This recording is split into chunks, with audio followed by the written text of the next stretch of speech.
Kilim Diaries. Ang lola ko sa mother's side ay may matinding ikatlong mata. Ayon sa kwento ng mga matatanda, binigyan siya ng albularyo ng dasal na Latin para gamitin tuwing may makikita siyang hindi normal. Kung totoo man ito o hindi, hindi ko rin alam. Pero sa mga kwento ng mga tao sa paligid niya, mukhang may katotohanan ito. Minsan, kahit hindi siya nagsasalita tungkol dito, parang may mga bagay siyang nakikita na hindi nakikita ng ibang tao, kaya't iba ang trato sa kanya ng mga tao sa paligid. Isa sa mga kwento ng lola ko ay nang siya'y bata pa. Noon, hindi pa uso ang paglilinis ng mesa sa gabi. Kung may natirang pagkain, tulad ng mga mumo ng kanin o kahit anong tira, hinahayaan lang ito sa mesa hanggang mag-umaga.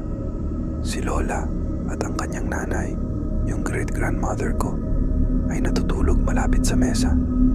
Ayon kay lola ko, tuwing hating gabi, kapag tahimik na ang paligid, may mga maliliit na tao siyang nakikita na lumalabas mula sa mga sulok. Ang description niya sa mga ito ay maliliit na nilalang, magaganda ang suot, parang mga cute na duwende na nakasuot ng mga kulay na damit. Pumupunta sila sa mesa at pinupulot yung mga mumo ng pagkain. Sa mata ng bata, sila'y parang mga fairy tale characters, hindi nakakatakot. Ngunit para kay lola, ang mga nilalang na ito ay hindi kayang hawakan. Minsan, ilalabas niya ang kamay mula sa kulambo at susubukang mahuli sila. Ngunit kahit na mahawakan daw niya, madudulas lang ito at hindi niya matitiyak kung anong nangyayari.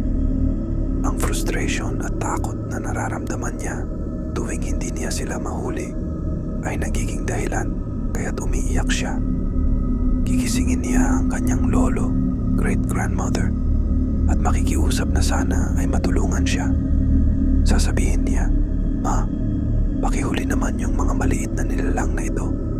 Pero ang kanyang great-grandmother ay hindi nakikita ang mga nilalang na tinutukoy ni lola.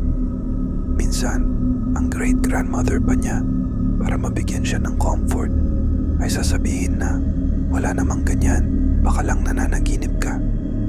Ngunit paulit-ulit, gabi-gabi, ang parehong eksena hanggang isang gabi, nagsimula nang magdesisyon si great-grandmother na linisin ang mesa bago maghating gabi.